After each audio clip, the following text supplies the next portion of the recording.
ನಿಗಮ ಟಿವಿಯ ಎಲ್ಲ ವೀಕ್ಷಕರಿಗೂ ನಮಸ್ಕಾರ. ನನ್ನ ಹೆಸರು ಎಚ್.ಎಸ್. ಸತ್ಯನಾರಾಯಣ ರಾವ್ ಅಂತ. ನಾನು ಬೆಂಗಳೂರಿನ ಸಾರಿಗೆ ಸಂಸ್ಥೆಯಲ್ಲಿ 37 ವರ್ಷಗಳ ಕಾಲ ಸೇವೆ ಸಲ್ಲಿಸಿ 2017ರಲ್ಲಿ ನಿವೃತ್ತಿಯಾಗಿದ್ದೇನೆ. ನನ್ನ ಸೇವಾ ಅವಧಿಯಲ್ಲಿ 25 ವರ್ಷಗಳ ಕಾಲ ಭವಿಷ್ಯ ನಿಧಿಯ ಧರ್ಮದರ್ಶಿಯಾಗಿ ನನ್ನ ಕೈಲಾದ ಸೇವೆಯನ್ನು ಸಲ್ಲಿಸಿರುತ್ತೇನೆ. ಈ ದಿನ ಒಂದು ವಿಶೇಷ ಸಂದರ್ಭ. ಯಾತಕ್ಕೆ ನಾನು ಮಾತಾಡ್ತಾ ಇದ್ದೀನಿ ಅಂತಂದರೆ, ಕಳೆದ ಸಂಚಿಕೆ 6ರಲ್ಲಿ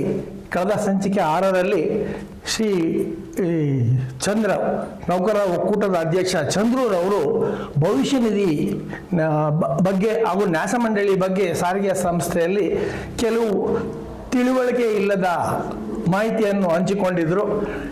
ಎರಡನೆಯದಾಗಿ ಭವಿಷ್ಯ ನಿಧಿ ಅದರ ಮುಖ್ಯವಾದ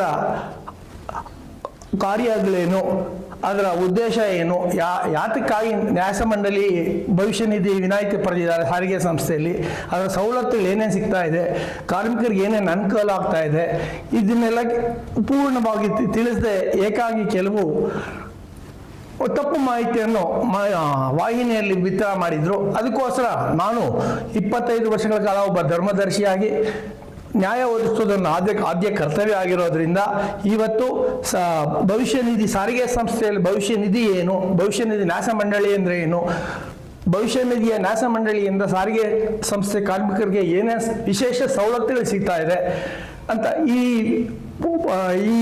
ವಿಷಯವಾಗಿ ಸಂಪೂರ್ಣ ಮಾಹಿತಿಯನ್ನು ಕೊಡಲು ಇಚ್ಛೆ ಪಡುತ್ತೇನೆ. ಮೊದಲನೆಯದಾಗಿ ನಾನು ಸಾರಿಗೆ ಸಂಸ್ಥೆಯಲ್ಲಿ ಭವಿಷ್ಯ ನಿಧಿ ಅಂದರೆ ಏನು, ಸಾರಿಗೆ ಸಂಸ್ಥೆಯಲ್ಲಿ ನ್ಯಾಸ ಮಂಡಳಿ ಯಾವ ಇದೆ ಅದ್ರ ಬಗ್ಗೆ ಹೇಳ್ತೀನಿ. ಭವಿಷ್ಯ ನಿಧಿ ಅಂದರೆ ಏನು ಅಂದರೆ 1952ರಲ್ಲಿ ಕೇಂದ್ರ ಸರ್ಕಾರ PF ಅಂಡ್ ಮಿಸ್ಲಿನಿಯಸ್ ಆಕ್ಟ್ 1952 ಅಂತ ಒಂದು ಕಾಯ್ದೆ ತಗೊಂಬಂತು. ಆ ಕಾಯ್ದೆ ಉದ್ದೇಶ ಏನಪ್ಪ ಅಂದರೆ, ಒಬ್ಬ ಕೆಲಸಗಾರ, ಒಬ್ಬ ಕಾರ್ಮಿಕ ತನ್ನ ಸೇವಾ ಅವಧಿಯಲ್ಲಿ ಸುಮಾರು 58-60 ವರ್ಷಗಳ ಕಾಲ ಸೇವೆ ಮಾಡ್ತಾನೆ. ಅಂದರೆ 35ರಿಂದ 45 ವರ್ಷ ಸೇವೆ ಮಾಡ್ತಾನೆ. ಆ ಸೇವಾ ಅವಧಿಯಲ್ಲಿ ಅವನ ಒಳ್ಳೆಯ ಭವಿಷ್ಯ ರೂಪಿಸಿಕೊಳ್ಳಲಿ ಅನ್ನೋ ಸಾಮಾಜಿಕ ಭದ್ರತೆ, ಮುಖ್ಯವಾಗಿ ಸಾಮಾಜಿಕ ಭದ್ರತೆ ಹಾಗೂ ಭವಿಷ್ಯ ನಿಧಿ ಉದ್ದೇಶಗಳೇನು ಅನ್ನೋ ಉದ್ದೇಶದಿಂದ ಭಾರತ ಸರ್ಕಾರ 1950ರಲ್ಲಿ ಭವಿಷ್ಯ ನಿಧಿ ಕಾಯ್ದೆಯನ್ನು ಜಾರಿಗೆ ತಗೊಂಬಂತು. ಇದರ ಮೂಲ ಉದ್ದೇಶ ನಾನು ನಿಮಗಾಗಲೇ ಹೇಳಿದೆ, ಸಾಮಾಜಿಕ ಭದ್ರತೆ ಒದಗಿಸೋದು ಹಾಗೂ ಸುಮಾರು 60 ವರ್ಷ ಕೆಲಸ ಮಾಡಿದ ಮೇಲೆ ತನ್ನ ಉತ್ತಮವಾದ ಮುಂದಿನ ಭವಿಷ್ಯ ರೂಪಿಸಿಕೊಳ್ಳಿ ಅನ್ನೋ ಉದ್ದೇಶದಿಂದ ಈ ಕಾಯ್ದೆಯನ್ನು ಜಾರಿಗೆ ತಗೊಂಬಂತು. 20 ಜನ ಕಾರ್ಮಿಕರು ಮೇಲ್ಪಟ್ಟು ಎಲ್ಲೆಲ್ಲಿ ಕೆಲಸ ಮಾಡ್ತಾರೋ ಎಲ್ಲ ಕಡೆನೂ ಈ ಕಾಯ್ದೆ ಅನ್ವಯ ಆಗುತ್ತೆ. ಗಾರ್ಮೆಂಟ್ಸ್ ಇರ್ಬೋದು, ಸಣ್ಣ ಪುಟ್ಟ ಅಂಗಡಿಗಳಿರ್ಬೋದು, ಫ್ಯಾಕ್ಟ್ರಿಗಳಿರ್ಬೋದು, ಖಾಸಗಿ ಕಂಪನಿಗಳಿರ್ಬೋದು, ಎಲ್ಲ 20 ಜನ ಮೇಲ್ಪಟ್ಟು ಎಲ್ಲೆಲ್ಲಿ ಇರ್ತಾರೋ ಅಲ್ಲೆಲ್ಲ ಈ ಕಾಯ್ದೆ ಕಡ್ಡಾಯವಾಗಿರುತ್ತೆ. ಆದ್ದರಿಂದ ಭಾರತ ಸರ್ಕಾರ ಇದನ್ನ 1950 ಭವಿಷ್ಯ ನಿಧಿ ಕಾಯ್ದೆ ಅಂತ ಜಾರಿಗೆ ತಗೊಂಬಂತು. ಇದು ಮೊದಲನೇದಾಗಿ. ಎರಡನೇದಾಗಿ ಅಂದರೆ ಸಾರಿಗೆ ಸಂಸ್ಥೆಯಲ್ಲಿ 1/10/68ರಲ್ಲಿ ಭವಿಷ್ಯ ನಿಧಿ ನ್ಯಾಸ ಮಂಡಳಿ ಪ್ರಾರಂಭ ಆಯಿತು. KSRTC ECPF ಟ್ರಸ್ಟ್ ಅಂತ 1/10/68ರಲ್ಲಿ ಪ್ರಾರಂಭ ಆಯಿತು. ಇವತ್ತಿನ ಭವಿಷ್ಯ ನಿಧಿ ನ್ಯಾಸ ಮಂಡಳಿಯಲ್ಲಿ ಒಟ್ಟು 1,02,000 ಜನ ಕಾರ್ಮಿಕರು ಕೆಲಸ ಮಾಡ್ತಾ ಇದ್ದಾರೆ. 7,374 ಕೋಟಿ ರೂಪಾಯಿ ಇದೆ. 7,304 ಕೋಟಿ ರೂಪಾಯಿಗಳ 1,02,000 ಕಾರ್ಮಿಕ ಭವಿಷ್ಯ ನಿಧಿ ಹಣ ಇವತ್ತು ಭವಿಷ್ಯ ನಿಧಿ ನ್ಯಾಸ ಮಂಡಳಿ ನಿರ್ವಹಣೆ ಮಾಡ್ತಾ ಇದೆ. ಈ ಭವಿಷ್ಯ ನಿಧಿ ನ್ಯಾಸ ಮಂಡಳಿಯನ್ನ KSRTC ಕೇಂದ್ರ ಸರ್ಕಾರದ ಪ್ರಾದೇಶಿಕ ಭವಿಷ್ಯ ನಿಧಿ ಕಚೇರಿ ವಿಶೇಷವಾಗಿ ಉತ್ತಮ ಕೆಲಸ ಮಾಡ್ತಾ ಇದ್ದಾರೆ ಅನ್ನೋ ದೃಷ್ಟಿಯಿಂದ ವಿನಾಯಿತಿ ಕೊಟ್ಟಿರೋದ್ರಿಂದ ಈ 1,02,000 ಜನ ಕಾರ್ಮಿಕರ ಭವಿಷ್ಯ ನಿಧಿ ಹಣವನ್ನ ಸಾರಿಗೆ ಸಂಸ್ಥೆಯೇ ನಿರ್ವಹಣೆ ಮಾಡ್ತಾ ಇದೆ. ನಿರ್ವಹಣೆ ಅಂತಂದ್ರೆ ಇನ್ವೆಸ್ಟ್ ಮಾಡೋದು, ಒಳ್ಳೆ ಉತ್ತಮ ಬಡ್ಡಿಯಲ್ಲಿ ಬರುತ್ತಾ ಆ ಬಡ್ಡಿಗೆ ಅನುಸಾರವಾಗಿ ಕಾರ್ಮಿಕರಿಗೆ ಸೌಲಭ್ಯ ಒದಗಿಸ್ಕೊಳ್ಳೋದು ಅನ್ನೋ ಉದ್ದೇಶದಿಂದ ವಿನಾಯಿತಿ ಕೊಟ್ಟಿದ್ದಾರೆ. ಆ ವಿನಾಯಿತಿ ಪಡೋ ಉದ್ದೇಶ ಏನಪ್ಪ, ವಿಶೇಷ ಸವಲತ್ತುಗಳು ಏನು ಸಿಗುತ್ತೆ ಅಂತಂದ್ರೆ, ಈಗ ಉದಾಹರಣೆಗೆ ಭವಿಷ್ಯ ನಿಧಿ ಕಾಯ್ದೆನಲ್ಲಿ ಭವಿಷ್ಯ ನಿಧಿ ಸೌಲಭ್ಯ ಹೇಳಬೇಕು ಅಂದ್ರೆ ರೀಫಂಡಬಲ್ ಅಡ್ವಾನ್ಸ್ ಅಂತ ಇಲ್ಲ, ಹಿಂದಿರುಗಿಸುವ ಮುಂಗಡ ಅಂತ ಸೌಲಭ್ಯ ಭವಿಷ್ಯ ನಿಧಿ ಕಾಯ್ದೆನಲ್ಲಿ ಇಲ್ಲ. ಆದರೆ ನಾವು ಸಾರಿಗೆ ಸಂಸ್ಥೆ ಕಾರ್ಮಿಕರಿಗೆ ಹೆಚ್ಚಿನ ಅನುಕೂಲ ಆಗಲಿ ಅನ್ನೋ ಉದ್ದೇಶದಿಂದ ಈ ಸೌಲಭ್ಯವನ್ನು ಕೊಡ್ತಾ ಇದ್ದೀವಿ. ಭವಿಷ್ಯ ನಿಧಿ ಕಾಯ್ದೆ ಅಂತೇಳಿ ಇದರಲ್ಲಿ ರೀಫಂಡಬಲ್ ಅಡ್ವಾನ್ಸ್ ಅಂತ ಕೊಡ್ತೀವಿ. ಎರಡನೇದಾಗಿ ನಾನ್ ರೀಫಂಡಬಲ್ ಅಡ್ವಾನ್ಸ್ ಅಂತ ಇರುತ್ತೆ. ಈ ರೀಫಂಡಬಲ್ ಅಡ್ವಾನ್ಸ್ನ ಅವನ 20 ಕಂತುಗಳಲ್ಲಿ ಸಾರಿಗೆ ಕಾರ್ಮಿಕರಿಗೆ ಏನು ಅವನ ಭವಿಷ್ಯ ನಿಧಿ ಹಣ ಇರುತ್ತೋ ಅದನ್ನು 20 ಕಂತುಗಳಲ್ಲಿ ವಾಪಸ್ ಕಡಿತ ಮಾಡ್ಕೊಳ್ಳೋ ಮೂಲಕ ಅವರ ಅನುಕೂಲ 20 ಕಂತು 30 ಕಂತು ಅವನ ಅಮೌಂಟ್ ಯಾವ ರೀತಿ ತೊಗೊಂಡಿರ್ತಾನೋ ಇದ್ರ ಮೇಲೆ ಇನ್ಸ್ಟಾಲ್ಮೆಂಟಲ್ಲಿ ಮಿನಿಮಮ್ ಅಂದರೆ ನನಗೆ 50 ಕೊಡಿ 60 ಕೊಡಿ ಅನ್ನೋದಿಲ್ಲ, 20 ಕಂತು ಅದು ಮ್ಯಾಕ್ಸಿಮಮ್ 30 ಕಂತಲ್ಲಿ ರಿಕವರಿ ಮಾಡ್ಕೋಬೋದು. ಈ ಸೌಲಭ್ಯ ವಿಶೇಷ ಸೌಲಭ್ಯ ಹೊಂದಿದೆ. ಎರಡನೇದಾಗಿ ಏನಪ್ಪ ಅಂದರೆ ನಾವು ಈ 3,700 ಚಿಲ್ಲರೆ ಕೋಟಿ ಏನಿದೆಯೋ ಆ ಹಣ 7,374 ಕೋಟಿ ಹಣನ ಕೇಂದ್ರ ಸರ್ಕಾರ ಮುಖ್ಯವಾಗಿ RBI ನೀತಿಯ ಅನುಸಾರವಾಗಿ ನಾವು ಅದನ್ನು ಈಗಾಗಲೇ ಬಂಡವಾಳ ಹೂಡಿಕೆ ಮಾಡಿದ್ದೇವೆ. ಇದನ್ನು ಕೇಂದ್ರ ಸರ್ಕಾರ ಹಾಗೂ PF ಕಚೇರಿಯವರು ಒಂದು ನಿಯಮ ರೂಪಿಸ್ತಾರೆ. ಯಾವುದೇ ಒಂದು ಹಣನ ನೀವು ಇನ್ವೆಸ್ಟ್ ಮಾಡಬೇಕು ಅಂದರೆ ನಮ್ಗೆ ಇಷ್ಟ ಬಂದ ಕೋಆಪರೇಟಿವ್ ಬ್ಯಾಂಕಲ್ಲಾಗಲಿ ಅಥವಾ ಬೇರೆ ಬ್ಯಾಂಕ್ಗಳಾಗಲಿ ಸೊಸೈಟಿಗಳಲ್ಲಾಗಲಿ ಬಡ್ಡಿ ಜಾಸ್ತಿ ಬರುತ್ತೆ ಅಂತಾಗಲಿ ಯಾವುದೇ ಕಾರಣಕ್ಕೂ ಹೂಡಿಕೆ ಮಾಡುವಂತಿಲ್ಲ. ಕೇಂದ್ರ ಸರ್ಕಾರ ಅದಕ್ಕೆ ನಿರ್ದಿಷ್ಟವಾದ ನೀತಿ ಹಾಗೂ ನಿಯಮವನ್ನು ರೂಪಿಸಿದೆ. ಅಂದರೆ ಸೆಂಟ್ರಲ್ ಗೌರ್ಮೆಂಟಲ್ಲಿ 50%, ಸ್ಟೇಟ್ ಗೌರ್ಮೆಂಟಲ್ಲಿ 25%, ಇನ್ನು 25% ಪಬ್ಲಿಕ್ ಸೆಕ್ಟರ್ಸ್ ಅನ್ನೋ ಉದ್ದೇಶದಲ್ಲಿ ಅದು ಪ್ಯಾಟರ್ನ್ ಮಾಡಿದ್ದಾರೆ. ಆ ಪ್ಯಾಟರ್ನ್ ಅನುಸಾರ ನಾವು ಹಣನ ಹೂಡಿಕೆ ಮಾಡಬೇಕು. ಆ ರೀತಿಯಾಗಿ ₹1 ಕೂಡ ನಾವು ಬೇರೆ ಕಡೆ ಹೂಡಿಕೆ ಮಾಡಕ್ಕೆ ಬರಲ್ಲ. ಏನಾದರೂ ಹೆಚ್ಚು ಕಮ್ಮಿ ಈ ಪ್ರತಿ 6 ತಿಂಗಳಿಗೊಮ್ಮೆ ಭವಿಷ್ಯ ನಿಧಿ ಕಚೇರಿಯಿಂದ ಇನ್ಸ್ಪೆಕ್ಷನ್ ಆಫೀಸರ್ಸ್ ಬರ್ತಾ ಇರ್ತಾರೆ. ಇದಕ್ಕೋಸ್ಕರ ಲೆಕ್ಕಪತ್ರಗಳು ಸರಿಯಾಗಿದೆಯಾ, ಇವ್ರು ಇನ್ವೆಸ್ಟ್ಮೆಂಟು ಎಲ್ಲ ಪ್ರಾಪರ್ ಆಗಿ ಮಾಡಿದಾರಾ, ಎಂಪ್ಲಾಯೀಸ್ಗೆಲ್ಲ ಸವಲತ್ತು ಕೊಡ್ತಾ ಇದ್ದಾರಾ, ಏನಾದರೂ ದುರುಪಯೋಗ ಆಗಿದೆಯಾ ಅಂತ ಪ್ರತಿ 6 ತಿಂಗಳಿಗೊಮ್ಮೆ ಪ್ರಾದೇಶಿಕ ಭವಿಷ್ಯ ನಿಧಿಗೆ ಎನ್ಫೋರ್ಸ್ಮೆಂಟ್ ಆಫೀಸರ್ಸ್ ಬಂದು ತನಿಖೆ ಮಾಡ್ತಾರೆ. ಆದ್ದರಿಂದ ಇವತ್ತಿನವರೆಗೂ ಸಾರಿಗೆ ಸಂಸ್ಥೆಯ ನ್ಯಾಸ ಮಂಡಳಿ ಬಹಳ ಅಚ್ಚುಕಟ್ಟಾಗಿ ಕೆಲಸ ಮಾಡ್ತಾ ಇದೆ. ಆದ್ದರಿಂದ ಈ ನ್ಯಾಸ ಮಂಡಳಿಯಲ್ಲಿ 6 ಜನ ಆಡಳಿತ ವರ್ಗದ ಅಂದರೆ ವ್ಯವಸ್ಥಾಪಕ ನಿರ್ದೇಶಕರು ಈ ನ್ಯಾಸ ಮಂಡಳಿಯ ಅಧ್ಯಕ್ಷರಾಗಿರ್ತಾರೆ. ಆಮೇಲೆ ಡೈರೆಕ್ಟರ್ ಪರ್ಸನಲ್ ಅಂತ ಇರ್ತಾರೆ, ಅವರು ಒಬ್ರು ಇರ್ತಾರೆ. ಚೀಫ್ ಲೇಬರ್ ಆಫೀಸರ್ ಅಂತ ಅವರೊಬ್ರು ಇರ್ತಾರೆ. ಮುಖ್ಯ ಕಾನೂನು ಅಧಿಕಾರಿ ಒಬ್ರು ಇರ್ತಾರೆ. ಆಮೇಲೆ ಡೈರೆಕ್ಟರ್ ಪರ್ಸನಲ್ ಒಟ್ಟು 6 ಜನ ಆಡಳಿತ ವರ್ಗದಿಂದ ಇರ್ತಾರೆ. ಅದೇ ಪ್ರಕಾರ ಮಾನ್ಯತೆ ಬರದ ಸಂಘಟನೆಯಿಂದ 6 ಜನ ನೌಕರರನ್ನ ಭವಿಷ್ಯ ನಿಧಿ ಧರ್ಮದರ್ಶಿಯಾಗಿ ನೇಮಕ ಮಾಡೋ ಪ್ರಾವಿಷನ್ ಇರೋದ್ರಿಂದ, ಕಾನೂನು ಇರೋದ್ರಿಂದ 6 ಜನ ಮಾನ್ಯತೆ ಬರದ ಸಂಘಟನೆಯಿಂದ 6 ಜನ ಕಾರ್ಮಿಕರು ಭವಿಷ್ಯ ನಿಧಿ ಧರ್ಮದರ್ಶಿಯಾಗಿ ಕೆಲಸ ಮಾಡ್ತಾರೆ. ಏನೇ ಒಂದು ಆಗು ಹೋಗುಗಳಿಗೆ ಒಂದು ಒಳ್ಳೆ ಕೆಲಸ ಮಾಡಿ ಅದಕ್ಕೆ ಪಾತ್ರರಾದರೂ ಕೂಡ ಈ 12 ಜನ ಅದಕ್ಕೆ ಕಾರಣಕರ್ತರಾಗ್ತಾರೆ. ಅಥವಾ ಅದೇನಾದರೂ ಕೆಟ್ಟಗಾಗಿ ದುರುಪಯೋಗ ಪಡಿಸ್ಕೊಂಡ್ರು ಕೂಡ ಈ 12 ಜನ ಜೈಲಿಗೆ ಹೋಗ್ತಾರೆ ಮತ್ತು ಶಿಸ್ತಿನ ಕ್ರಮಕ್ಕೂ ಒಳಗಾಗ್ತಾರೆ. ಆದ್ದರಿಂದ ಈ ಒಂದು ಅಂಶ ಯಾತಕ್ಕೆ ಹೇಳ್ತಾ ಇದ್ದೀನಿ ಅಂದರೆ, ಬೇರೆ ಯಾವುದೇ ಕಾರಣಕ್ಕೂ ನಮಗೆ ಇಷ್ಟ ಬಂದ ರೀತಿಯಲ್ಲಿ ಬ್ಯಾಂಕಲ್ಲಿ ಈ ಬರೀ 6 ಜನ ಟ್ರಸ್ಟೀಸು, ಮಾನ್ಯತೆ ಬರದ ಸಂಘಟನೆ ಟ್ರಸ್ಟೀಸ್ ನಿರ್ವಹಣೆ ಮಾಡ್ತಾ ಇದ್ದಾರೆ. ಅವ್ರು ಬೇಕಾದಂಗೆ ಮಾಡ್ತಾರೆ, ಬಡ್ಡಿ ಬರುತ್ತೆ ಮಾಡ್ತಾರೆ ಅಂತ ನಮ್ಮ ಸ್ನೇಹಿತರು ಹೇಳಿದರು ಹಿಂದೆ ಸಂಚಿಕೆ 6ರಲ್ಲಿ. ಆದ್ದರಿಂದ ಇನ್ನೊಂದೇನು ನಾನು ಹೇಳಕ್ಕೆ ಹೇಳ್ತೀನಿ ಏನಂದರೆ, ಯಾವುದೇ ಒಂದು ನೀವು ಮಾಹಿತಿ ನೀಡಬೇಕಾದ್ರೆ ಸರಿಯಾದ ತಿಳುವಳಿಕೆ ಇರಬೇಕು, ಆ ವಿಷಯದಲ್ಲಿ ಜ್ಞಾನ ಇರಬೇಕು. ಆ ಜ್ಞಾನ ಇಲ್ದಿರ ಬಾಯಿಗೆ ಬಂದಂಗೆ ವಿನಾಕಾರಣ ಆರೋಪ ಮಾಡೋದು ಸರಿಯಲ್ಲ. ಯಾಕೆ ಈ ಮಾತು ಹೇಳ್ತೀನಿ ಅಂದರೆ, ಒಬ್ಬ ಧರ್ಮದರ್ಶಿಯಾಗಿ 25 ವರ್ಷ ಸೇವೆ ಸಲ್ಲಿಸಬೇಕಾದ್ರೆ ಈ ಕಾರ್ಮಿಕರಿಗೆ ತಪ್ಪು ದಾರಿ ತರಬಾರ್ದು. ಆದ್ದರಿಂದ ನಿಮಗೆ ಗೊತ್ತಿಲ್ಲ ಅಂತಂದ್ರೆ, ನೀವು ಒಬ್ಬ ಸಾರಿಗೆ ಸಂಸ್ಥೆ ನೌಕರರಾಗಿ ವಜಾ ಆಗಿದ್ದೀನಿ ಅಂತೀರಾ, ನಿಮಗೆ ಬೇಸಿಕ್ ರೂಲ್ಸು ರೆಗ್ಯುಲೇಷನ್ ತಿಳಿವಳಿಕೆ ಇಲ್ದಿರಾ ಕಾರ್ಮಿಕರು ವಿನಾಕಾರಣ ನಿಮ್ಮ ಆ ನಾಯಕರು ಏನು ಹೇಳಿದ್ದಾರೆ ಅಂದರೆ, 85% ಜನ PF ಎಲ್ಲ ತೊಗೊಂಡು ಹೋಗ್ಬಿಟ್ಟಿದ್ದಾರೆ, ಹಾಳು ಮಾಡ್ಕೊಂಡ್ಬಿಟ್ಟಿದ್ದಾರೆ ತಮ್ಮ ಜೀವನ ಅಂತ ಹೇಳಿದ್ದಾರೆ ಭವಿಷ್ಯನ. ಆದರೆ 85% ತೊಗೊಂಡ್ಬಿಟ್ಟಿದ್ರೆ ಇವತ್ತು ನಮ್ಮ ನ್ಯಾಸ ಮಂಡಳಿಯಲ್ಲಿ 7,374 ಕೋಟಿ ರೂಪಾಯಿ ಇರಕ್ಕೆ ಹೇಗೆ ಸಾಧ್ಯ? ಆದ್ದರಿಂದ ಕನಿಷ್ಠ ತಿಳುವಳಿಕೆ ನಾನು ಹೇಳ್ತಾ ಇರೋದು, 85% ತೊಗೊಂಡ್ಬಿಟ್ಟಿದ್ರೆ ನ್ಯಾಸ ಮಂಡಳಿ ಇರಕ್ಕೆ ಸಾಧ್ಯನಾ? ಆದ್ದರಿಂದ ಸ್ನೇಹಿತರೆ, ನಾನು ಯಾತಿಗೆ ಹೇಳ್ತಾ ಇದ್ದೀನಿ, ಒಬ್ಬರನ್ನ ನಿಂದಿಸಬೇಕು ಅಥವಾ ಟೀಕೆ ಮಾಡಬೇಕು ಅನ್ನೋ ಉದ್ದೇಶದಿಂದ ಅಲ್ಲ. ಸರಿಯಾದ ಮಾಹಿತಿ ತಿಳ್ಕೊಳ್ಳಿ, ಮುಂದೆ ಕಾರ್ಮಿಕರಿಗೆ ಸರಿಯಾದ ಮಾಹಿತಿ ಕೊಡಿ. ನಮಗೆ ಈ ಒಂದು ನ್ಯಾಸ ಮಂಡಳಿಯಲ್ಲಿ ಇಷ್ಟು ವರ್ಷ ಸೇವೆ ಸಲ್ಲಿಸಬೇಕಾದ್ರೆ ಸುಮಾರು ಜನ IAS IPS ಆಫೀಸಲ್ಲಿ 100 ಜನ IAS ಅಧಿಕಾರಿಗಳು ನೋಡಿದ್ವಿ, IPS ಅಧಿಕಾರಿಗಳು ನೋಡಿದ್ವಿ. ಇವತ್ತಿನವರು ಯಾರು ಬೆಟ್ಟು ತೋರೋ ರೀತಿ ಕಾರ್ಯನಿರ್ವಹಣೆ ಮಾಡಿಲ್ಲ, ಮಾಡೋಕ್ಕೂ ಸಾಧ್ಯ ಇಲ್ಲ. ಯಾಕೆ ಅಂದರೆ ಪ್ರತಿಯೊಂದು ರೂಪಾಯಿಗೂ ನಾವು ಲೆಕ್ಕ ಕೊಡಬೇಕಾಗತ್ತೆ. ಆದ್ದರಿಂದ ನಾವು ವಿನಾಯಿತಿ ತಗೊಂಡ್ರೆ ಮೂಲ ಉದ್ದೇಶ ಎಂಪ್ಲಾಯಿಗೆ ಅನುಕೂಲ ಆಗಲಿ, ಇವಾಗ ನಮ್ಗೆ ವಿನಾಯಿತಿ ಪಡಲಿಲ್ಲ ಅಂತ ಹೇಳಿದ್ರೆ ಎಷ್ಟು ಕಷ್ಟ ಆಗ್ತಾ ಇತ್ತು ಅಂತ ಉದಾಹರಣೆಗೆ ಹೇಳ್ತೀನಿ ಸ್ನೇಹಿತರೆ. ನಾವು ಈ ಭವಿಷ್ಯ ನಿಧಿ ಈ ಸವಲತ್ತುಗಳಲ್ಲಿ ಹೇಳಬೇಕು ಅಂತಂದ್ರೆ ಅನೇಕ ಸವಲತ್ತುಗಳಿದೆ. ಈಗ ಒಬ್ಬ ನೌಕರ ಸೇವೆ ಮಾಡ್ತಾ ಇರ್ತಾನೆ, ಲೋನ್ ತಗೋತಾನೆ, ಅದು ರೀಫಂಡಬಲ್ ಅಡ್ವಾನ್ಸ್ ಅಂತ ಈಗಾಗಲೇ ಹೇಳಿದೆ. ಆಮೇಲೆ ನಾನ್ ರೀಫಂಡಬಲ್ ಅಡ್ವಾನ್ಸ್ ಅಂತ ಇರುತ್ತೆ. ನಾನ್ ರೀಫಂಡಬಲ್ ಅಡ್ವಾನ್ಸ್ ಅಲ್ಲಿ ಮನೆ ಕಟ್ಟಕ್ಕೆ ಮನೆ ಕಟ್ಟಕ್ಕೆ ನಾವು ಅವನ ಸಂಪೂರ್ಣ ಹಣ ಏನು ಭವಿಷ್ಯದಲ್ಲಿ ಉಳಿತಾಯ ಮಾಡಿರ್ತಾನೋ ಹಣ ಕೊಡ್ತೀವಿ. ಸೈಟ್ ಪರ್ಚೇಸ್ ಮಾಡೋದಕ್ಕೆ ಕೊಡ್ತೀವಿ. ಪ್ಲಸ್ ಮೆಡಿಕಲ್ ಅನ್ನೋ ಉದ್ದೇಶಕ್ಕೂ NRA ಮೆಡಿಕಲ್ ಅಂತ ಇದೆ, ಆ ಸೌಲಭ್ಯನೂ ಈ ಭವಿಷ್ಯ ನಿಧಿ ಕಾಯ್ದೆಯಲ್ಲಿದೆ. ಯಾತಕ್ಕೆ ಈ ಸೌಲಭ್ಯ ಮಾಡ್ತಾ ಇದ್ದೀವಿ ಅಂದರೆ, ಒಬ್ಬ ಕಾರ್ಮಿಕರ ಸೇವಾವಧಿಯಲ್ಲಿ ತನ್ನ ಸ್ವಂತ ದುಡಿಮೆಯಿಂದ ಒಂದು ಮನೆ ಕಟ್ಕೊಳ್ಳಿ, ಒಂದು ಸೈಟ್ ಪರ್ಚೇಸ್ ಮಾಡ್ಕೊಳ್ಳಿ, ಅಥವಾ ಮಕ್ಕಳ ವಿದ್ಯಾಭ್ಯಾಸಕ್ಕೆ ಅನುಕೂಲ ಆಗಿ ಅನ್ನೋ ದೃಷ್ಟಿಯಿಂದ ಈ ಕೆಲವೆಲ್ಲ ಸೌಲಭ್ಯಗಳಿದೆ.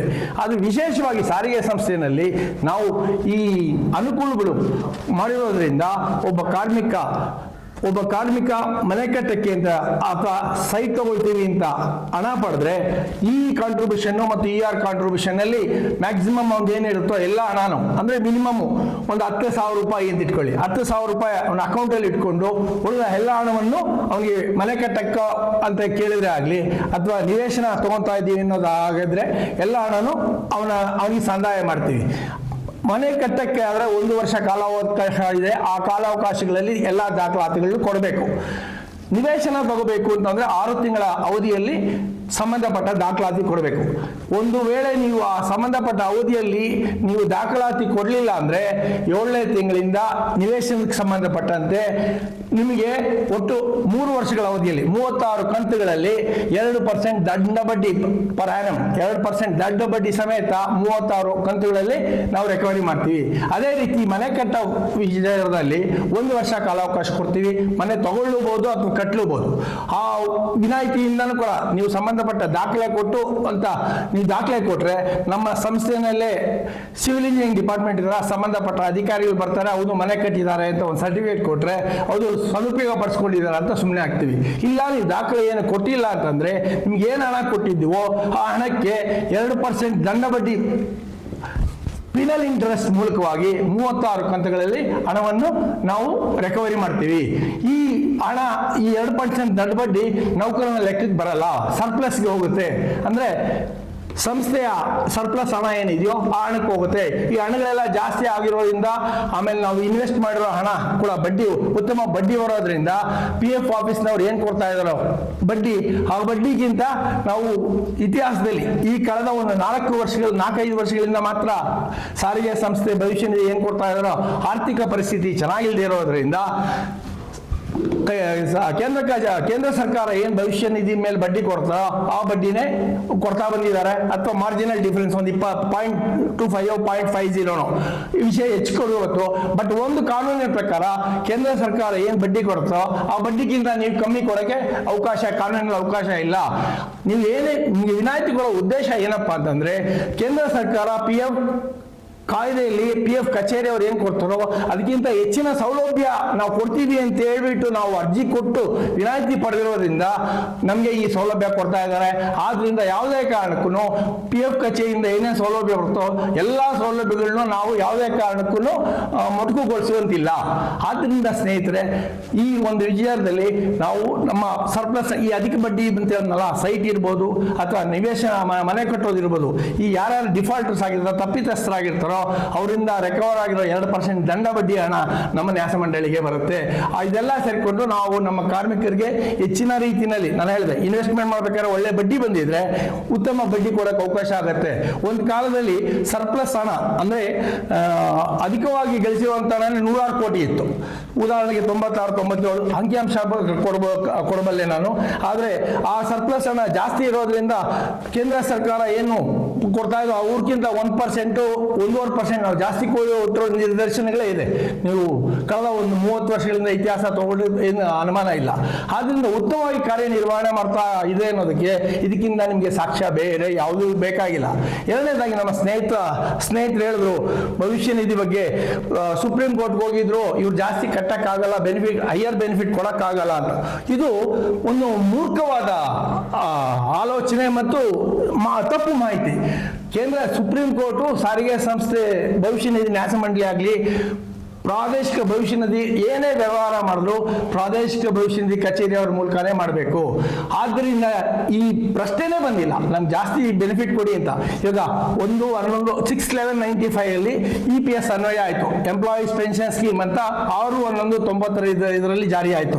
ಆ ಜಾರಿ ಅನ್ವಯ ಉದಾಹರಣೆಗೆ ಹೇಳಬೇಕು ಅಂತಂದ್ರೆ ನಿಮಗೆ ಪ್ರತಿಯೊಬ್ಬರಿಗೂ ಭವಿಷ್ಯ ನಿಧಿ ಬಗ್ಗೆ 12% ಆಡಳಿತ ವರ್ಗ ಕೊಡುತ್ತೆ, 12% ಕಾರ್ಮಿಕ ಲೆಕ್ಕದಲ್ಲಿ ಬರುತ್ತೆ, ಒಟ್ಟು 24%. ಆ 24% ಅಲ್ಲಿ 8.33% ಪೆನ್ಷನ್ಗೆ ಹೋಗುತ್ತೆ. ಉಳಿದ 15.67% ಏನಿದೆಯೋ ಆ ಹಣ ಅಂದರೆ ಈ ಆಡಳಿತ ವರ್ಗ ಕೊಡೋ 12% ಅಲ್ಲಿ 8.33% ಪಿಂಚಣಿಗೆ ಹೋಗುತ್ತೆ. ಉಳಿದ ಬಾಕಿ 3.67% ನಿಮ್ಮ ಲೆಕ್ಕಕ್ಕೆ ಬರುತ್ತೆ. ಅಂದ್ರೆ ಪ್ರತಿ ತಿಂಗಳ ಒಬ್ಬ ಕಾರ್ಮಿಕನ ಭವಿಷ್ಯ ನಿಧಿ ಉಳಿತಾಯ 15.67%. ಈ ಹಿನ್ನೆಲೆಯಲ್ಲಿ ನಾವು ಕಾರ್ಮಿಕರಿಗೆ ಭವಿಷ್ಯ ನಿಧಿ ಕಾಯ್ದೆ ಅನೇಕ ಸೌಲಭ್ಯಗಳಿದೆ. ನಾನು ಹೇಳಿದೆ, ಸಾಮಾಜಿಕ ಭದ್ರತೆ ದೃಷ್ಟಿಯಿಂದ ಕೇಂದ್ರ ಸರ್ಕಾರ ಒಬ್ಬ ನೌಕರ ಉತ್ತಮವಾಗಿ ಭವಿಷ್ಯ ರೂಪಿಸ್ಕೊಳ್ಳಿ, ಮುಂದೆ ತನ್ನ ಹೆಂಡತಿ ಮಕ್ಕಳನ್ನ ಚೆನ್ನಾಗಿ ಓದಿಸ್ಲಿ, ಸಮಾಜದಲ್ಲಿ ಉತ್ತಮ ಭದ್ರತೆ, ಉತ್ತಮ ನಾಗರಿಕ ಆಗಲಿ, ಹಾಗೂ ಸಾರಿಗೆ ಸಂಸ್ಥೆಗೆ ಒಂದೇ ಅಲ್ಲ ದೇಶಕ್ಕೆ ರಾಜ್ಯಕ್ಕೆ ಉತ್ತಮ ನಾಗರಿಕ ಆಗಿ ಎಲ್ಲ ಸವಲತ್ತುಗಳನ್ನು ಪಡೆದು ಸಂತೋಷವಾಗಿರಲಿ, ಉತ್ತಮ ಭವಿಷ್ಯ ರೂಪಿಸಿಕೊಳ್ಳುವ ನಿಟ್ಟಿನಲ್ಲಿ ಈ ಭವಿಷ್ಯ ನಿಧಿಯನ್ನು ರೂಪಿಸಲು.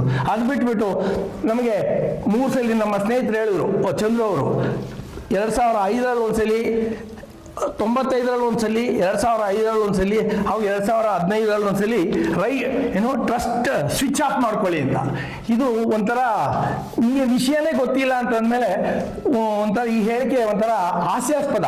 ಆ ಭವಿಷ್ಯ ನಿಧಿ ಇದರಲ್ಲೇ ಟ್ರಸ್ಟ್ ಸ್ವಿಚ್ ಆಫ್ ಅಂತ ಅರ್ಥನೇ ನನಗಂತೂ ಅರ್ಥ ಆಗಿಲ್ಲ. ಯಾವುದೇ ಕಾಗದ ಪತ್ರಗಳು ಭವಿಷ್ಯ ನಿಧಿ ಕಚೇರಿಯಿಂದ ಇವತ್ತಿನವರೆಗೂ ಬಂದಿಲ್ಲ, ಬರೋಕ್ಕೂ ಸಾಧ್ಯ ಇಲ್ಲ. ಏನಿದ್ರು ನಿಮ್ಗೆ ಕರೆಕ್ಟಾಗಿ ಹಣ 4 ನಿಗಮಗಳು ಸಂದಾಯ ಮಾಡ್ತಾ ಇದೆಯಾ, ಮೇಂಟೈನ್ ಮಾಡ್ತಾ ಇದ್ದೀರಾ, ಅಥವಾ ವಿಳಂಬ ಆಗಿದ್ರೆ ಅದಕ್ಕೆ 12% ಬಡ್ಡಿ ಹಾಕ್ತಾರೆ. ಭವಿಷ್ಯ ನಿಧಿಗೆ ಪ್ರಾದೇಶಿಕ ಭವಿಷ್ಯ ನಿಧಿ ಕಚೇರಿಯವರು ನಾವು ವಿಳಂಬ ಮಾಡಿದ್ರೆ 12% ಬಡ್ಡಿ ಹಾಕ್ತಾರೆ. ಅದು ಬಿಟ್ಬಿಟ್ಟು ಪೀನಲ್ ಇಂಟ್ರೆಸ್ಟ್ ಹಾಕೋ ಅವಕಾಶ ಕೂಡ ಕಮಿಷನರ್ಗಿದೆ. ಅದು ಬಿಟ್ಬಿಟ್ಟು ಬೇರೆ ಇನ್ನೇನು ಇಲ್ಲ. ನೀವು ಸರಿ ಇಲ್ಲ ಅಂತಂದ್ರೆ ಎಕ್ಸಾಮ್ಷನ್ ಕ್ಯಾನ್ಸಲ್ ಮಾಡ್ಕೋಬಹುದು, ವಿತ್ಡ್ರಾ ಮಾಡ್ಕೋಬಹುದು. ಅದು ಬಿಟ್ಬಿಟ್ಟು ಸ್ವಿಚ್ ಆಫ್ ಅಂತೆ, ಟ್ರಸ್ಟ್ ಸ್ವಿಚ್ ಆಫ್. ಆ ಅರ್ಥನೇ ಇಲ್ಲ, ಯಾವ ಭಾಷೆನೋ ಅದೇನು ಅಂತ ಅವರೇ ನಮಗೆ ವಿವರಿಸಬೇಕು. ಆದ್ರಿಂದ ಸ್ನೇಹಿತರೆ, ಇದನ್ನ ನಾನು ಸುಪ್ರೀಂ ಕೋರ್ಟು ತಿರಸ್ಕಾರ ಮಾಡಿಬಿಟ್ಟು ನಿಮ್ಗೆ ಕಟ್ಟಿಲ್ಲ, ನೀವು ಜಾಸ್ತಿ ಹಣ ಕಟ್ಟಿಲ್ಲ, ನೀವು ಬರೀ ಪೆನ್ಷನ್ ಮಾತ್ರ ಕಟ್ಟಿದ್ದೀರಾ ಅನ್ನೋ ಕಾರಣ ಅಂತ ಹೇಳಿದ್ರು. ಇದು ಎಲ್ಲಾದ್ರೂ ಒಂದು ತಿಳುವಳಿಕೆ ಅವ್ರಿಗೆ ಸುತ್ತೋಲೆ ಆಗಲಿ, ಕಾಗದ ಪತ್ರ ಆಗಲಿ, ಏನಾದ್ರು ವ್ಯವಹಾರ ಜ್ಞಾನ ಇದ್ದು ತಿಳಿಸಿದ್ರೆ ನನ್ನಿಂದ ತಪ್ಪಾಗಿರಬೇಕಾದ್ರೆ ನಾನು ತಿದ್ದುಕೊಳ್ಳೋಕೆ ರೆಡಿ ಇದ್ದೀನಿ. ಯಾಕೆಂದ್ರೆ ನಾನು ಒಬ್ಬನೇ ಅಲ್ಲ, ಇದಕ್ಕೆ IAS IPS ಆಫೀಸರ್ ಎಲ್ಲ ಜವಾಬ್ದಾರ ಆಗ್ತಾರೆ. ನಾವು ಏನೇ ಒಂದು ಹೇಳಿಕೆ ಕೊಟ್ಟರು ಕೂಡ ಅದು ಆಗು ಹೋಗುಗಳ ಬಗ್ಗೆ ಮುಂದಾಲೋಚನೆ ಮಾಡಿ ಹೇಳಬೇಕಾಗತ್ತೆ. ಟ್ರಸ್ಟ್ ಸ್ವಿಚ್ ಆಫ್ ಅಂದ್ರೆ ಏನರ್ಥ? ಒಂದೇದಲ್ಲಿ ಟ್ರಸ್ಟ್ ಸ್ವಿಚ್ ಆಫ್ ಮಾಡಿಬಿಟ್ಟಿದ್ರೆ ಎಂಪ್ಲಾಯೀಸ್ ಗತಿ ಏನಾಗಬೇಕು? ಒಬ್ಬ ಸಾರಿಗೆ ಸಂಸ್ಥೆಯಲ್ಲಿ ವಿಶೇಷವಾಗಿ ಭವಿಷ್ಯ ನಿಧಿ ಇರೋದು ಮುಖ್ಯವಾಗಿ. ಈಗ ಬೇರೆ ರಾಜ್ಯ ಸರ್ಕಾರಿ ನೌಕರರಿಗೆ ಪೆನ್ಷನ್ ಸೌಲಭ್ಯ ಇದೆ. ಅಂದ್ರೆ ಪೆನ್ಷನ್ ಅಂದ್ರೆ ಈ ರೀತಿ ಅಲ್ಲ, ಉತ್ತಮ ಈಗ NPS ಅಲ್ಲ. ಮುಂಚೆ ಪೆನ್ಷನ್ ಸೌಲಭ್ಯ ಏನು ಅಂದ್ರೆ, ಒಬ್ಬ ನೌಕರ ರಿಟೈರ್ಡ್ ಆಗಿ ಉದಾಹರಣೆಗೆ 1 ಲಕ್ಷ ಸಂಬಳ ತಗೋತಾ ಇದ್ರೆ 50,000 ರೂಪಾಯಿಗಳ ಪೆನ್ಷನ್ ಬರ್ತಾ ಇತ್ತು. ಅದು ಪಿಂಚಣಿ ಅಂದ್ರೆ ರಾಜ್ಯ ಸರ್ಕಾರ ಬಿಟ್ಟು ಉದಾಹರಣೆ KEB ಇರ್ಬೋದು, ಪೊಲೀಸ್ ಡಿಪಾರ್ಟ್ಮೆಂಟ್ ಇರ್ಬೋದು, ಯಾವುದೇ ತಗೊಂಡ್ರು ಕೂಡ ಪೆನ್ಷನ್ ಅಂದ್ರೆ ಅದು ಉತ್ತಮ ಸೌಲಭ್ಯ. ಈ EPS 16/11/95 ಅಲ್ಲಿ ಏನ್ ಮಾಡಿದಾರೋ ಇದು ಬಹಳ ನಾಚಿಕೆಗೇಡಿದು. ಯಾಕೆಂದ್ರೆ ನಾನು 37 ವರ್ಷ ಸರ್ವಿಸ್ ಮಾಡಿ ಇವತ್ತು ನಾನು ಕೇವಲ 2,580 ರೂಪಾಯಿ ಪೆನ್ಷನ್ ಬರ್ತಾ ಇದೆ. ನನ್ನ ಸೇವಾವಧಿಯಲ್ಲಿ ಯಾವುದೇ ಒಂದು ಆಬ್ಸೆಂಟ್ ಕೂಡ ಇಲ್ಲ. ಇಷ್ಟೊಂದು ನಿಷ್ಠೆಯಿಂದ ಕೆಲಸ ಮಾಡಿ ಕೂಡ 2,580 ರೂಪಾಯಿ ಪೆನ್ಷನ್ ತಗೊಂಡು ಜೀವನ ನಿರ್ವಹಣೆ ಮಾಡೋದು ಯಾವ ರೀತಿ ಅಂತಂದ್ರೆ, ಸಂಬಂಧಪಟ್ಟ ಮಲ್ಲಿಕಾರ್ಜುನ ಖರ್ಗೆ ಅವರು ಆವಾಗ ಕಾರ್ಮಿಕ ಸಚಿವರಾಗಿದ್ರು. ಸುಮಾರು ಎಲ್ಲ ಸಚಿವರಿಗೂ ಮೆಮೊರಾಂಡಮ್ ಕೊಟ್ವಿ, ಎಲ್ಲ ಮಾಡಿದ್ವಿ. ಯಾವುದೇ ಪ್ರಯೋಜನ ಇವತ್ತಿನವರೆಗೂ ಆಗಿಲ್ಲ. ಇವಾಗೇನೋ ಸೀರಿಯಸ್ ಹೋರಾಟ ಮಾಡ್ತಾ ಇದ್ದಾರೆ. ಆ ಒಂದು ಹೋರಾಟದ ನಿಟ್ಟಿನಲ್ಲಿ ಏನಾದರೂ ಅನುಕೂಲ ಆದರೆ ಮಿನಿಮಮ್ 7,000 ರೂಪಾಯಿ ಸೌಲಭ್ಯ ಸಿಗುತ್ತೆ ಅಂತ ಹೇಳ್ತಾ ಇದ್ದಾರೆ. ಎಷ್ಟು ಮಟ್ಟಿಗೆ ನಾವು ಬದುಕಿದ್ದಾಗಲೇ ಬರುತ್ತೋ ಇಲ್ವೋ ಗೊತ್ತಿಲ್ಲ. ನಿರಂತರ ಹೋರಾಟ ಅಂತ ನಡೀತಾ ಇದೆ. ಅದಕ್ಕೆ ಒಳ್ಳೆಯದಾಗ್ಲಿ. ಹೈಯರ್ ಪೆನ್ಷನ್ ಮತ್ತು ಅಂತಂದ್ರೆ ಅದಕ್ಕೂ ನೋಡ್ಬೇಕು, ಅದಕ್ಕೂ ಅನೇಕ ನಿಬಂಧನೆಗಳು ಹಾಕಿದ್ದಾರೆ. ಆ ನಿಬಂಧನೆಗಳೆಲ್ಲ ಇಲ್ಲಿ ಹೇಳೋ ಅವಶ್ಯಕತೆ ಇಲ್ಲ. ಯಾಕೆಂದ್ರೆ ಈಗ ಇನ್ನ ಸೇವೆ ಮಾಡ್ತಾ ಇದ್ದೀರಾ, ಉತ್ತಮ ಭವಿಷ್ಯ ರೂಪಿಸ್ಕೊಳ್ಳಿ. ಒಂದು ನನ್ನ ಭವಿಷ್ಯ ಧರ್ಮದರ್ಶಿಯಾಗಿ ಹೇಳೋದೇನೆಂದ್ರೆ, ಯಾವುದೇ ಕಾರಣಕ್ಕೂ ನೀವು ಭವಿಷ್ಯ ನಿಧಿ ಹಣವನ್ನು ರೀಫಂಡಬಲ್ ಆಗಲಿ ನಾನ್ ರೀಫಂಡಬಲ್ ಆಗಲಿ ಹಣನ ಸೌಲಭ್ಯನ ಎಷ್ಟು ನೀವು ಪಡೆಯೋದಿಲ್ವೋ ಅಷ್ಟು ಒಳ್ಳೆಯದು. ಯಾತಕ್ಕೆ ಅಂತಂದ್ರೆ ನಿಮ್ಮ ಮಗನ ವಿದ್ಯಾಭ್ಯಾಸಕ್ಕೋ ಅಥವಾ ನಿವೇಶನ ತಗೊಂತಾ ಇದ್ವೋ ಅಥವಾ ಮೆಡಿಕಲ್ ಟ್ರೀಟ್ಮೆಂಟೋ ಇದನ್ನೇ ಇಲ್ಲಪ್ಪ, ಹೊರಗಡೆ 5% ತಿಂಗಳಿಗೆ 10% ಬಡ್ಡಿ ಕೊಡ್ತಾ ಇದ್ದೀನಿ, ಬೇರೆ ಪರಿಸ್ಥಿತಿನೇ ಇಲ್ಲ ಅಂತ ಪಕ್ಷದಲ್ಲಿ ಮಾತ್ರ ಈ ಭವಿಷ್ಯ ನಿಧಿ ಹಣನ ಉಪಯೋಗಿಸ್ಕೊಂಡ್ರೆ ಪರವಾಗಿಲ್ಲ. ಅದು ಬಿಟ್ಬಿಟ್ಟು ಇವತ್ತೇನೋ ಟೂರ್ ಹೋಗ್ತೀನಿ, ಟ್ರಿಪ್ ಹೋಗ್ತೀನಿ, ಮಜಾ ಮಾಡ್ತೀನಿ, ಬೇರೆ ರೀತಿಯಲ್ಲಿ ಖರ್ಚು ಮಾಡ್ತೀನಿ ಅಂತ ಹೇಳಿ ಈ ದಿಕ್ಕಿನಲ್ಲಿ ಯಾವ ಕಾರ್ಮಿಕರು ದಯವಿಟ್ಟು ಆಲೋಚನೆ ಮಾಡಬೇಡಿ. ಸಾರಿಗೆ ಸಂಸ್ಥೆಯಲ್ಲಿ ಉತ್ತಮ ಭವಿಷ್ಯ ಇದೆ. ಇದೇ ರೀತಿ ಸಾರಿಗೆ ಸಂಸ್ಥೆಯಲ್ಲಿ VPF ಅಂತ ಇನ್ನೂ ಒಂದು ಸೌಲಭ್ಯ ಕೊಟ್ಟಿದ್ದಾರೆ ಎಂಪ್ಲಾಯೀಸ್ಗೆ, ವಾಲಂಟರಿ ಪ್ರಾವಿಡೆಂಟ್ ಫಂಡ್ ಅಂತ. ಆ ವಾಲಂಟರಿ ಪ್ರಾವಿಡೆಂಟ್ ಫಂಡ್ಗೂ ಸಹ ನೀವು ನಿಮ್ಮ ಸೇವೆ ಇಲ್ಲಿ 500,000 ಮಿನಿಮಮ್ ₹1,000 ₹500 ಪ್ರತಿ ತಿಂಗಳು ಸೇವೆ ಮಾಡಿದ್ರೆ ನೀವು ನಿವೃತ್ತಿ ಆದಾಗ ಉತ್ತಮ ದೊಡ್ಡ ಮೊತ್ತ ಆಗುತ್ತೆ. ನಾನು ಹಾಗೆ ಹೇಳ್ತಾ ಇದ್ದೆ, ಈಗ ಬೇರೆ ಸಂಸ್ಥೆಗಳಲ್ಲಾದ್ರೆ ಪೆನ್ಷನ್ ಬರ್ತಾ ಇತ್ತು, ಸಾರಿಗೆ ಸಂಸ್ಥೆಯಲ್ಲಿ ಪೆನ್ಷನ್ ಅನ್ನೋದು ಯಾವುದೂ ಇಲ್ಲ. ನಮಗೆ ಓನ್ಲಿ ಬರೋದು ಗ್ರಾಚ್ಯುಟಿ. ಆ ಗ್ರಾಚ್ಯುಟಿ PF ಎರಡಕ್ಕೆ ಒಬ್ಬ ಕಾರ್ಮಿಕ ಅವನ ಸೇವಾವಧಿ ಮುಂದಿನ ಭವಿಷ್ಯ ರೂಪಿಸ್ಕೋಬೇಕಂತೆ. ಆ ದೃಷ್ಟಿಯಿಂದ ನಾನು ಮತ್ತೊಮ್ಮೆ ತಮಗೆಲ್ಲರಿಗೂ ವಿನಂತಿಸ್ಕೊಳ್ಳೋದೇನು ಅಂತಂದ್ರೆ, ಯಾವುದೇ ಕಾರಣಕ್ಕೂ ನೀವು ಭವಿಷ್ಯ ನಿಧಿ ಎಷ್ಟು ಹಣ ನೀವು ತಗೊಳ್ಳಲ್ವೋ ಅಷ್ಟು ನಿಮ್ಗೆ ಒಳ್ಳೆಯದು. ಯಾಕೆ ಅಂದ್ರೆ ಈಗ 8% 8% ಎಲ್ಲ ಕೊಡ್ತಾ ಇದ್ದಾರೆ. ನಮ್ಮ ಟ್ರಸ್ಟ್ ಇನ್ನೂ ಚೆನ್ನಾಗಿದೆ, 10% 9% ಕೊಟ್ಟಿದ್ದ ದಿನಗಳಿದೆ. ಮುಂದೆ ದಿನಗಳು ಬರಲಿ ಅಂತ ಆಶಿಸ್ತೀನಿ.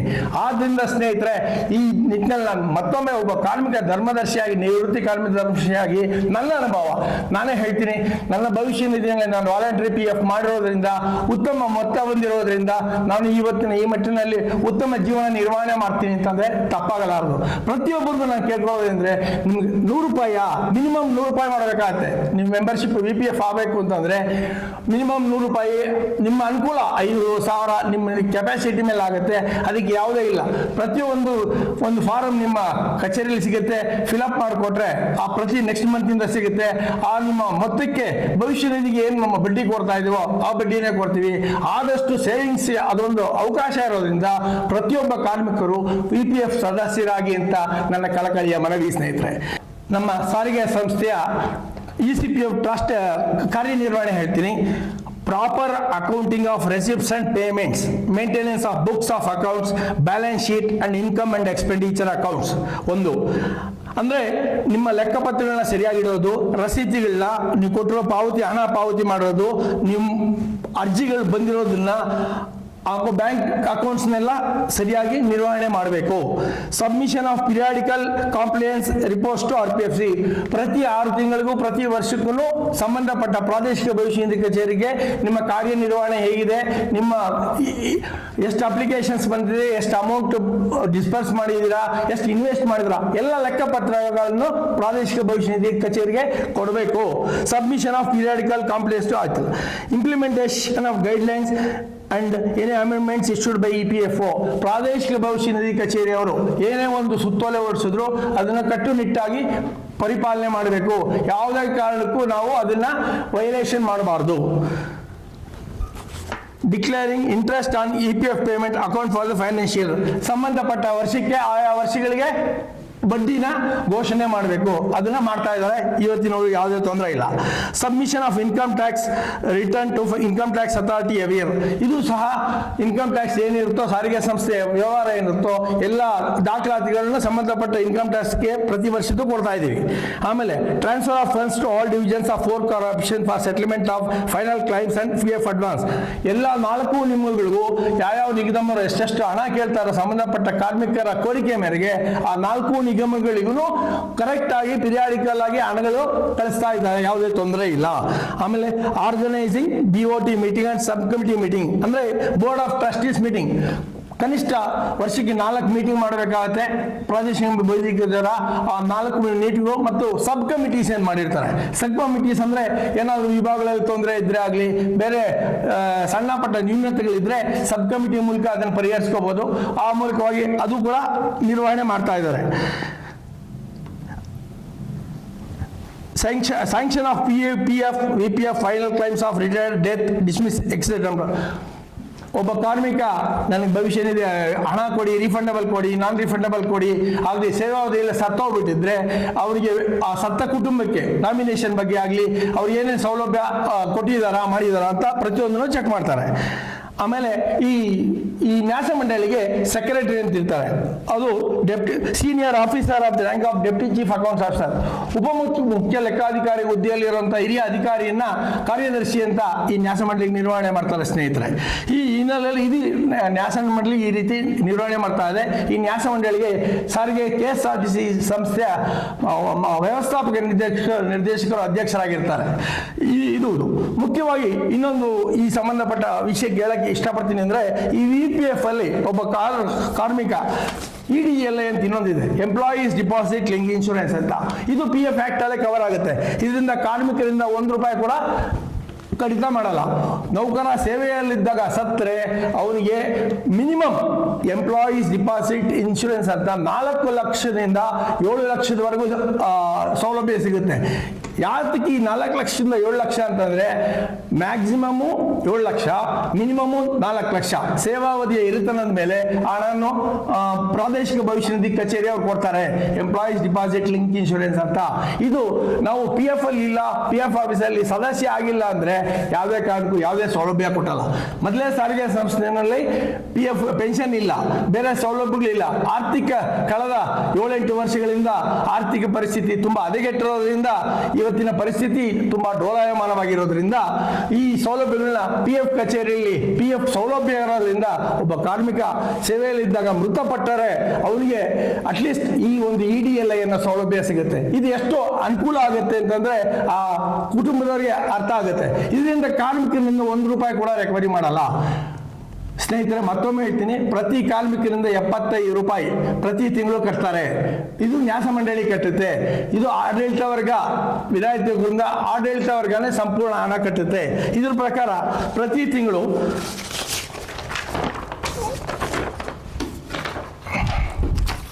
EDLIಯಲ್ಲಿ ₹22,50,000 ಕಟ್ಟುತ್ತಾರೆ. 12% ಇಂಟ್ರೆಸ್ಟ್ ಅಲ್ಲಿ. ಈಗ ಸಾರಿಗೆ 4 ನಿಗಮಗಳ ಇವಾಗ ಆರ್ಥಿಕ, ನಾನು ಈಗಾಗಲೇ ಹೇಳಿದೆ, ಆರ್ಥಿಕ ಪರಿಸ್ಥಿತಿ ತುಂಬಾ ಹೊಡೆತ ಬಿದ್ದಿರೋದ್ರಿಂದ ಪ್ರಾದೇಶಿಕ ಭವಿಷ್ಯ ಕಚೇರಿಗೆ ಸುಮಾರು ಇವತ್ತು 2249 2250 ಕೋಟಿ ಕೊಡಬೇಕಾಗತ್ತೆ. ಆ ಕೋಟಿಗೆ ನಾವು 12% ಬಡ್ಡಿ ಕೊಡಬೇಕಾಗತ್ತೆ. 12% ಅಂತಂದ್ರೆ 22.5 ಕೋಟಿ ಕೊಡಬೇಕು. ಲೆಕ್ಕ ಹಾಕೊಳ್ಳಿ, 1 ಅಲ್ಲ 2 ಅಲ್ಲ 22.5 ಕೋಟಿ ಕೊಡಬೇಕಾಗತ್ತೆ. ಇದು ರಾಜ್ಯ ಸರ್ಕಾರ ಇದನ್ನ ಗಂಭೀರವಾಗಿ ಪರಿಗಣಿಸಬೇಕು. ಯಾಕೆ ಅಂದ್ರೆ ಇದೊಂದೇ ಬರೀ ನಮ್ಮ ಕಾರ್ಮಿಕರಿಗೆ ತೊಂದರೆ ಆಗುತ್ತಪ್ಪ, ಬರೋದು ಹೆಂಗಪ್ಪ ಅಂತ ಅವ್ರ ಭವಿಷ್ಯಕ್ಕೆ ಪೆಟ್ಟು ಬೀಳುವಂಥದ್ದಲ್ಲ. ಪ್ರಾದೇಶಿಕ ಭವಿಷ್ಯ ನಿಧಿ ಕಚೇರಿ ವಿನಾಯಿತಿ ಕೂಡ ವಾಪಸ್ ತಗೊಂಡ್ಬಿಡ್ತಾರೆ. ಅಂದ್ರೆ ನೀವು ಕ್ಯಾನ್ಸಲ್ ಮಾಡ್ತೀವಿ ಅನ್ನೋ ಅಧಿಕಾರ ಪ್ರಾದೇಶಿಕ ಭವಿಷ್ಯ ನಿಧಿ ಕಚೇರಿ ಇದೆ. ಇದನ್ನ ರಾಜ್ಯ ಸರ್ಕಾರ ಮನದಟ್ಟು ಮಾಡಿಕೊಂಡು ಇನ್ನು ಮುಂದೆ ಆದ್ರೂ ಯಾವುದೇ ಕಾರಣಕ್ಕೂ ಭವಿಷ್ಯ ನಿಧಿ ಹಣನ ಟೈಮ್ಗೂ ಸಂದಾಯ ಮಾಡೋ ವ್ಯವಸ್ಥೆ ಮಾಡಬೇಕು ಅಂತ ಈ ಮೂಲಕ ವಿನಂತಿ ಮಾಡ್ಕೊತೀನಿ ಸ್ನೇಹಿತರೆ. ಎರಡನೇದಾಗಿ PF ನಲ್ಲಿ ನಾನು ಹೇಳಿದೆ, ಪೆನ್ಷನ್ನಲ್ಲಿ ಹೇಳಿದೆ. ಈಗ ಒಬ್ಬ ಸೇವೆಯಲ್ಲಿ ಇದ್ದಾಗ ಸಂಸ್ಥೆಯಲ್ಲಿ ಒಬ್ಬ ನೌಕರ ಬೈ ಚಾನ್ಸ್ ಸತ್ತೋಗ್ಬಿಟ್ರೆ ಅದರಲ್ಲಿ ಅನೇಕ ತರದ ಪಿಂಚಣಿ ಯೋಜನೆಗಳಿದೆ ಈ PF ಸೌಲಭ್ಯದಲ್ಲಿ. ಯಾವ್ಯಾವ ರೀತಿ ಅಂದ್ರೆ ವಿಧವೆ ಪೆನ್ಷನ್, ವಿಡೋ ಪೆನ್ಷನ್ ಅಂತ ಇರುತ್ತೆ. ಆಗ 25 ವರ್ಷಕ್ಕಿಂತ ಚಿಕ್ಕ ಮಕ್ಕಳಿದ್ರೆ 2 ಮಕ್ಕಳಿಗೆ, ಹೆಂಡತಿ ಮತ್ತು 2 ಮಕ್ಕಳಿಗೆ 50% ಹೆಂಡತಿ ಕೊಡ್ತಾರೆ, 25% 2 ಮಕ್ಕಳು ಕೊಡ್ತಾರೆ, ಗಂಡಾಗ್ಲಿ ಹೆಣ್ಣಾಗ್ಲಿ. ಯಾವುದೇ ಮಕ್ಕಳಿದ್ರು ಅವ್ರಿಗೆ 25 ವರ್ಷದವರೆಗೂ ಪೆನ್ಷನ್ ಸೌಲಭ್ಯ ಕೊಡ್ತಾರೆ. ಹೆಂಡತಿಗೆ ಸಾಯೋವರೆಗೂ ಕೊಡ್ತಾರೆ. ಅಂದ್ರೆ ಇವಾಗ ಬರ್ತಾ ಇರೋದು ಮಿನಿಮಮ್ ಯಾರೇ ಸತ್ರು ₹1,000 ₹1,500 ಕೊಡ್ತಾ ಇದ್ದಾರೆ. ಮಕ್ಕಳಿದ್ರೆ ₹500 ಕೊಡ್ತಾ ಇದ್ರು. ಆ ಸೌಲಭ್ಯ ಇದೆ ಇದರಲ್ಲಿ. ವಿಧವೆ ಪೆನ್ಷನ್ ಇದೆ, ಹ್ಯಾಂಡಿಕ್ಯಾಪ್ಡ್ ಪೆನ್ಷನ್ ಅಂತಿದೆ. ಹ್ಯಾಂಡಿಕ್ಯಾಪ್ಡ್ ಅಂತ ಅಂದ್ರೆ ಪರ್ಮನೆಂಟ್ ಡಿಸೇಬಿಲಿಟಿ ಇದ್ರೆ, ಪರ್ಮನೆಂಟ್ ಆಗಿ ಅಂಗವಿಕಲತೆ ಇದ್ರೆ ಅವ್ರಿಗೆ ಸಾಯೋವರೆಗೂ ಪೆನ್ಷನ್ ಸೌಲಭ್ಯ ಇದೆ. ಏನಂದ್ರೆ ಆ ಸಂಬಂಧಪಟ್ಟ ವೈದ್ಯಕೀಯ ದಾಖಲೆಗಳೆಲ್ಲ ಕೊಡಬೇಕು. ಆ ದಾಖಲೆ ಕೊಟ್ಟರೆ ಆ ಸೌಲಭ್ಯ ಕೊಡ್ತಾರೆ. ಆಮೇಲೆ ಇದರಲ್ಲಿ ಭವಿಷ್ಯ ನಿಧಿನಲ್ಲಿ ಇನ್ನೂ ಒಂದು ಹೇಳಿದೆ ನಿಮಗೆ, ಮುಖ್ಯವಾಗಿ VPF ಮಾಡಿ ಅನುಕೂಲ ಆಗುತ್ತೆ ಎಂಪ್ಲಾಯೀಸ್ಗೆ. ಈ ಸೌಲಭ್ಯ ಇದೆ, ಈ ಸೌಲಭ್ಯಗಳನ್ನೆಲ್ಲ ಮುಂದುವರಿಸಬೇಕು ಅಂದರೆ ತುಂಬ ಕಷ್ಟ ಆಗುತ್ತೆ. ಆದ್ದರಿಂದ ಕಾರ್ಮಿಕರು ಯಾವುದೇ ಕಾರಣಕ್ಕೂ ನಿಮ್ಮ ಭವಿಷ್ಯ ನಿಧಿ ಹಣನ ವಿಧಿ ಇಲ್ಲ, ಹೌದಪ್ಪ ಪರಿಸ್ಥಿತಿ ತುಂಬ ಚೆನ್ನಾಗಿಲ್ಲ, ನಾವು ಮುಂದೆ ಈ ಥರ ತುಂಬ ಆರ್ಥಿಕ ಕಷ್ಟದಲ್ಲಿ ಇದ್ದೀವಿ ಅಂದರೆ ಅಂತಹ ಪರಿಸ್ಥಿತಿಯಲ್ಲಿ ಉಪಯೋಗಿಸ್ಕೊಳ್ಳಿ. ಇಲ್ಲ ಅಂತಂದರೆ ಯಾವುದೇ ಕಾರಣಕ್ಕೂ ನಿಮ್ಮ ಭವಿಷ್ಯ ನಿಧಿ ಹಣಕ್ಕೆ ಮಾತ್ರ ಕೈ ಹಾಕಕ್ಕೆ ಹೋಗಬೇಡಿ. ಪ್ರತಿಯೊಬ್ಬ ಕಾರ್ಮಿಕರು ಉತ್ತಮ ಉಳಿತಾಯ ಮಾಡಲಿ. ಉಳಿತಾಯ ಮಾಡೋ ಉದ್ದೇಶದಿಂದ ತಮ್ಮ ಉತ್ತಮ ಭವಿಷ್ಯ ರೂಪಿಸ್ಕೊಳ್ಳುತ್ತೆ, ಸಹಾಯಕತೆ ಆಗುತ್ತೆ ಅನ್ನೋ ದೃಷ್ಟಿಯಿಂದ ಈ ಒಂದು 2 ಕಿವಿ ಮಾತಾಡ್ತಾ ಇದ್ದೀನಿ ಸ್ನೇಹಿತರೆ. ನಾನು ಯಾವುದೇ ಬೇರೆ ತಪ್ಪು, ನಮ್ಮ ಸ್ನೇಹಿತ ಚಂದ್ರ ಇರ್ಬೋದು, ತಪ್ಪು ಮಾಹಿತಿ ಕೊಟ್ಟು ಯಾವುದೋ ಕಾರ್ಮಿಕರ ಒಂದು ಸಂಘಟನೆಯ ದ್ವೇಷದ ಮೇಲೆ ಹಂಗೆ ಮಾಡಿದ್ರು ಹಿಂಗೆ ಮಾಡಿದ್ರು ಅಂತೇಳಿ ಅನ್ಯಥಾ ಸಂಬಂಧವಿಲ್ಲದಂತಹ ಕಾಮೆಂಟ್ಸ್ ಮಾಡಿದ್ರು. ನಾನು ಹೇಳ್ದಲ್ಲ, ಆ ಮಾತು ಕೇಳಿದ್ರೆ ಆಶ್ಚರ್ಯ ಆಗುತ್ತೆ.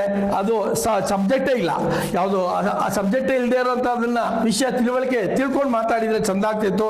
ಆದ್ದರಿಂದ ಇನ್ನು ಮುಂದೆ ಆದರೂ ಇಂತಹ ಅವಕಾಶಗಳು ಕೊಡಬೇಡಿ. ಏನೇ ವಿಷಯ ಇದ್ರು ಸರಿಯಾಗಿ ತಿಳ್ಕೊಂಡು ಉತ್ತಮ ಮಾಹಿತಿ ಕೊಡಿ.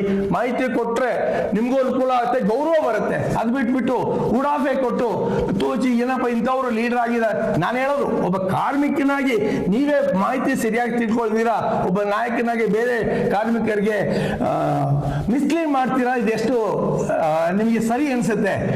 ಆದ್ದರಿಂದ ಈ ಪ್ರಶ್ನೆ ಕೇಳ್ತಾ ಇದ್ದೀನಿ. ಅಥವಾ ನಿಮ್ಮನ್ನ ಹೀಯಾಳಿಸ್ಬೇಕು, ನಿಂದನೆ ಮಾಡಬೇಕು ಅನ್ನೋ ದೃಷ್ಟಿಯಿಂದ ಅಲ್ಲ. ಆದ್ದರಿಂದ ಅನ್ಯಥಾ ಯಾರು ಭಾವಿಸಬೇಡಿ. ಇಷ್ಟೊತ್ತು ಭವಿಷ್ಯ ನಿಧಿ, ಪಿಂಚಣಿ ಹಾಗೂ ಸಾರಿಗೆ ಸಂಸ್ಥೆಯಲ್ಲಿ ನ್ಯಾಸ ಮಂಡಳಿ ಯಾವ ರೀತಿ ನಿರ್ವಹಣೆ ಮಾಡ್ತಾ ಇದೆ ಅನ್ನೋ ನನಗೆ ತಿಳಿದಿರೋ ಮಟ್ಟಿಗೆ ಮಾಹಿತಿ ಹೇಳಿದ್ದೀನಿ. ಆದ್ದರಿಂದ ಈ ಒಂದು ಮಾಹಿತಿ ಸಂದರ್ಭದಲ್ಲಿ ನನಗೆ ಸಹಕಾರ ಕೊಟ್ಟು ಇಷ್ಟೊತ್ತು ನನ್ನ ಒಂದು ಈ ನಿಗಮ ವಾಹಿನಿಯವರು ನನಗೊಂದು ಅವಕಾಶ ಕೊಟ್ಟರಿಂದ ಸಾರಿಗೆ ಸಂಸ್ಥೆಯ 4 ನಿಗಮದ ನೌಕರರಿಗೆ ನನ್ನ ತಿಳುವಳಿಕೆ ಮಟ್ಟಕ್ಕೆ ನೀವು ಏನೇ ಅನುಮಾನ ಭವಿಷ್ಯ ನಿಧಿ ಬಗ್ಗೆ ಸಂಬಂಧಪಟ್ಟ ಆಗಲಿ ಏನೇ ಸೌಲಭ್ಯ ಬಗ್ಗೆ ಅನುಮಾನ ಇದ್ದರೆ ನನ್ನ ದೂರವಾಣಿ ಸಂಖ್ಯೆ, ನನ್ನ ಹೆಸರು ಸತ್ಯನಾರಾಯಣ ರಾವ್ ಅಂತ, 8618767635 ನನ್ನ ನಂಬರು 8618767635. ಇದ್ರ ಬಗ್ಗೆ ದೂರವಾಣಿ ಮೂಲಕ ಮಾಡಿದ್ರೆ ನನ್ನ ಕೈಲಾದ ಪರಿಹಾರ ಮಾಡ್ತೀನಿ, ನನ್ನ ಕೈಲಾದ ಮಾರ್ಗದರ್ಶನ ಕೊಡ್ತೀನಿ ಅಂತ ಹೇಳ್ತಾ ಇಷ್ಟೊತ್ತು ಮತ್ತೊಮ್ಮೆ ಈ ನಿಗಮ ವಾಹಿನಿ ನಿರ್ವಾಹಕರಿಗೂ ಹಾಗೂ ಸಂಬಂಧಪಟ್ಟ ಅಧಿಕಾರಿಗಳಿಗೂ ಎಲ್ಲರಿಗೂ ಅವಕಾಶ ಕೊಟ್ಟಿದ್ದಕ್ಕೆ ಮತ್ತೊಮ್ಮೆ ಧನ್ಯವಾದ ತಿಳಿಸಿ ನನ್ನ 2 ಮಾತು ಮುಗಿಸ್ತಾ ಇದ್ದೀನಿ. ನಮಸ್ಕಾರ.